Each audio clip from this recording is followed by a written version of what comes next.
While it may be true that Twilight is responsible for this new wave of supernatural romance flicks, you know, human loves vampire, human loves witch, human loves zombie, I do find it unfair that these films are automatically compared and instantly judged. Take Warm Bodies for instance. Sure, on the surface, the two films look very similar. I mean, both girls even look alike. And apparently both undead boy toys still find the time to use hair product. But let's be fair to Warm Bodies, cause Twilight is really bad. And in actuality, I think the only fair comparison is that both of them have a lead, which is apparently dead inside.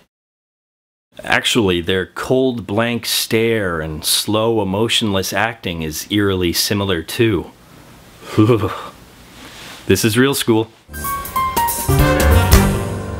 So has it all been done before? Supernatural romances are now the trend, there's no denying that. Hell, even rom-coms have been around before with Shaun of the Dead and Zombieland. So the guy you just knew was going to reinvent all these genres was Jonathan Levine. The guy who made 50-50? While it may seem like an odd choice, especially considering that Levine is a relatively young filmmaker, he does pull it off. It shouldn't come as too much of a surprise, because he's already proven in his best-known film that he can mix comedy and drama. So why not throw in zombies and a Shakespearean love story as well? At first, when I heard that it was literally a zombie version of Romeo and Juliet, I thought it was pretty clever. You had R as Romeo, Julie as Juliet, M as Mercutio, Nora as the nurse, and Budget Franco, who plays Perry, would obviously be Paris. So even though the subtext was already forced, at least I knew that Levine, as writer-director, was trying to make it work on different levels. By the way, you want to know how I know it was a zombie Romeo and Juliet? Because every time I saw an interview with the cast, they brought it up. But here's the thing, you didn't have to beat us over the head with the subtext even before we saw the film, because the movie does work on other levels. One of the best aspects of the film was that they were able to take R, an undead, brain-eating killing machine, and make him likable.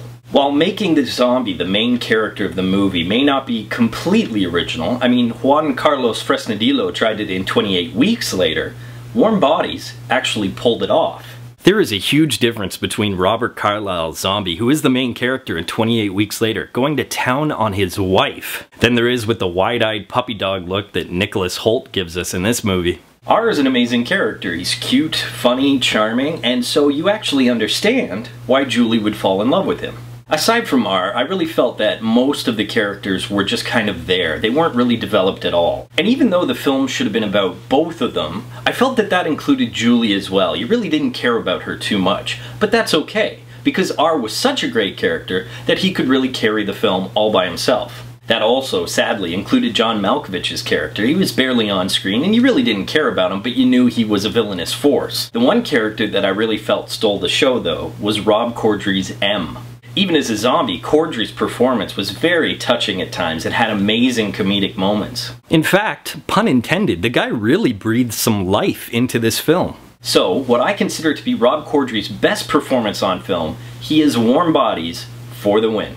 One of the only real downsides to Warm Bodies was the pace. I don't know if it was another cinematic metaphor that Levine was going for, but I really felt the rate of this movie moved just like the zombies. It starts off real slow, kind of shambling along, and then all of a sudden, boom, things start to get more exciting. And for a movie that's only an hour and 40 minutes long, for it to be slow at times, that's really saying something. Warm Bodies also may not have been as funny as I would have liked it. Don't get me wrong, you definitely chuckle a few times. It's very cute, but it's not laugh out loud funny like Shaun of the Dead. It was, however, just as clever as it needed to be, if not more so, for my liking. Not to mention, it actually pulled off new things that have never been done before in a zombie movie. So even though some are already unfairly comparing it to Twilight, originality ain't dead in these zombies, and so it is 2013's first official Earn It.